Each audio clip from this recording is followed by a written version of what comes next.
राधा स्वामी जी। बाणी श्री गुरु अर्जुन देव जी महाराज। आज का सत्संग बड़ा ही ज़्यादा महत्वपूर्ण है, सो बड़े प्रेम से सुनने योग्य है।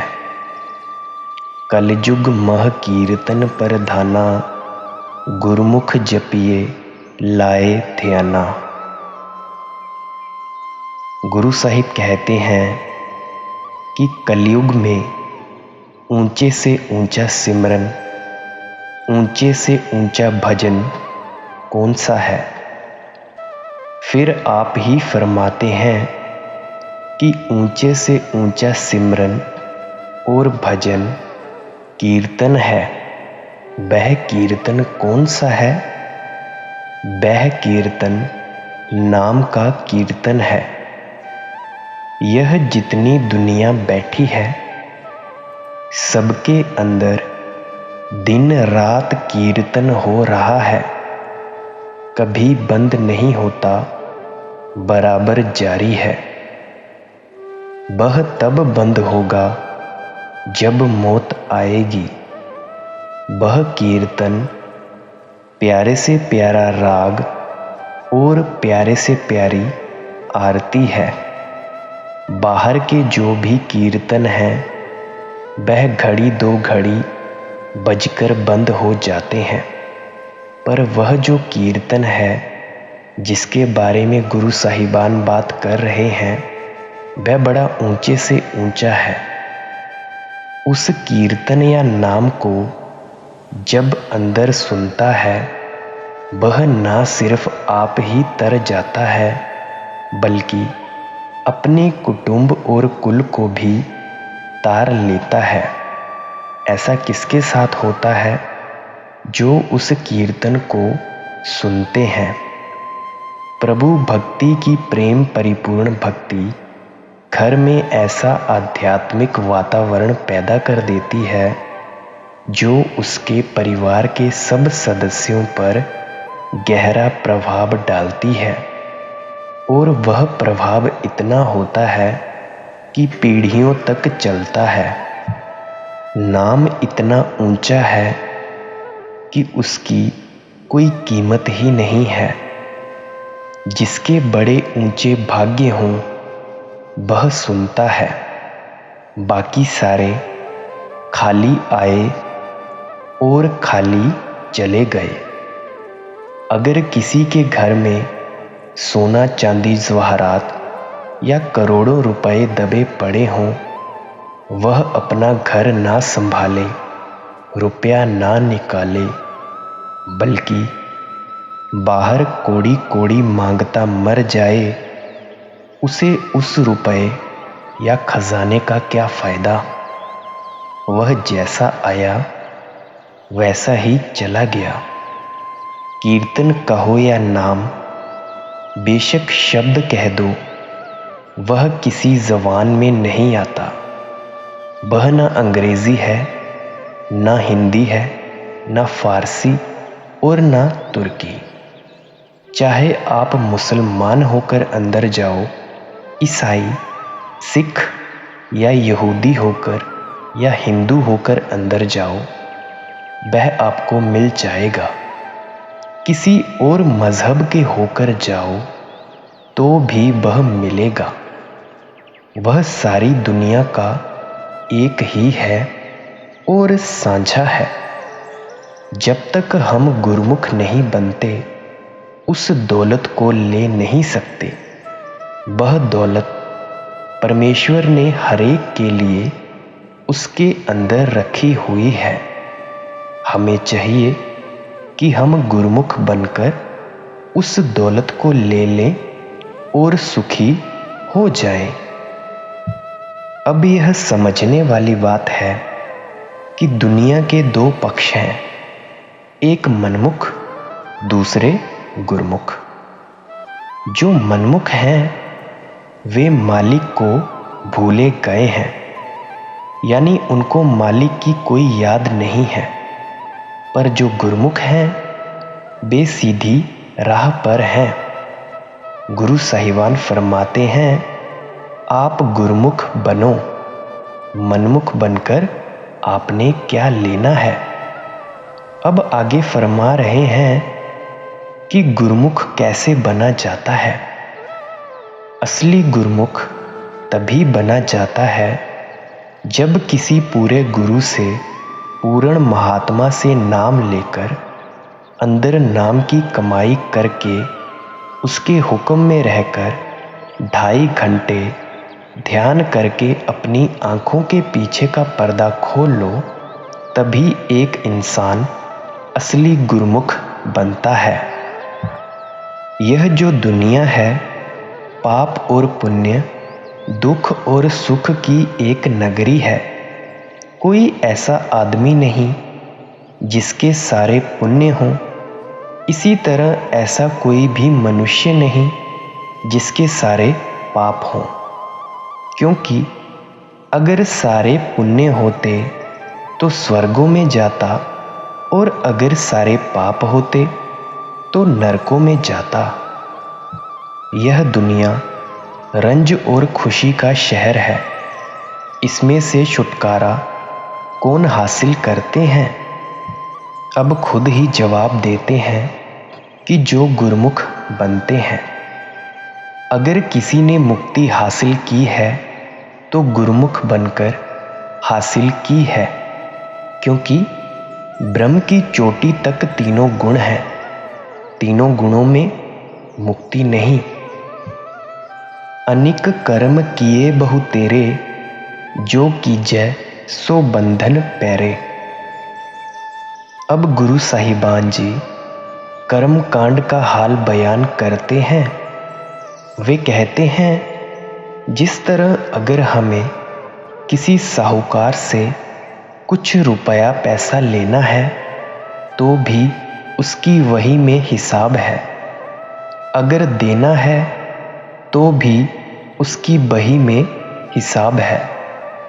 इसी तरह अगर हमारे पुण्य हैं तो भी धर्मराज से वास्ता है, अगर पाप हैं तो भी धर्मराज के दरबार में जाना है।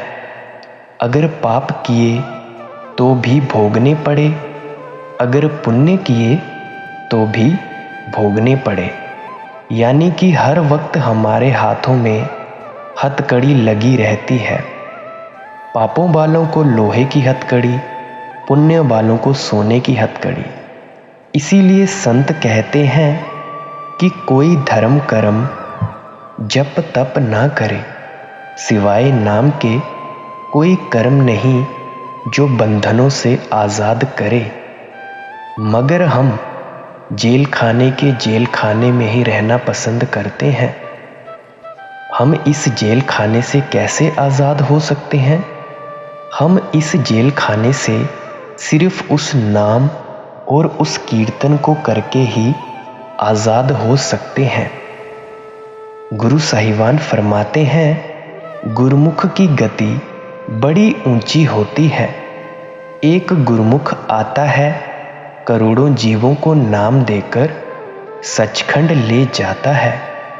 गुरु साहिब कहते हैं कि आप नाम की कमाई करके परमात्मा से मिलो और गुरुमुख बन जाओ। ना सिर्फ आप ही तरो, बल्कि सारी दुनिया को भी साथ ले जाओ।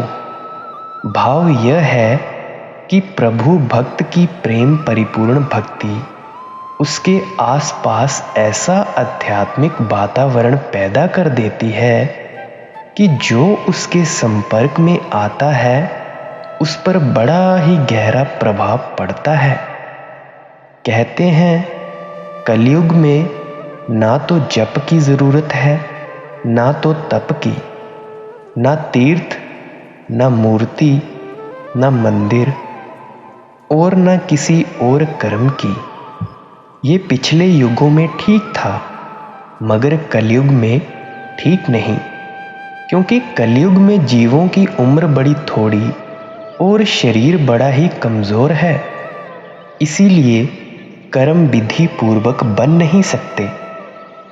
अभी उदाहरण के लिए समझते हैं कि जिस तरह किसी जमींदार के पास महीना 1.5 महीना फसल पकने तक वक्त है।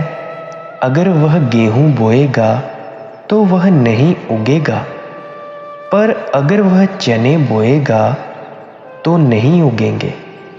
फसल तो क्या होगी, बीज भी नाश हो जाएगा। सो संत महात्मा कहते हैं कि कलयुग में सिवाय नाम की कमाई के कर्म का मौसम नहीं। जितने धर्म कर्म हैं सब कुरूता यानी बेमौसम के बीज हैं। सो इनके करने से नफा तो क्या होगा, बल्कि मनुष्य जन्म की पूंजी भी हाथों से चली गई। स्वामी जी महाराज भी फरमाते हैं, कलयुग कर्म धर्म नहीं कोई, नाम बिना उद्धार न होई। यानी कलयुग में कोई धर्म कर्म नहीं, अगर है तो वह सच्चा नाम। खंड पताल दीप सब लोआ, सब कालै बस आप प्रभ किया। निश्चल एक आप अविनाशी, सो निश्चल जो तिसह ध्यायदा। अब गुरु साहिबान जी फरमाते हैं, परमात्मा ने सारी दुनिया खंड पाताल मतलब कि त्रिलोकी काल भगवान के अधीन की हुई है।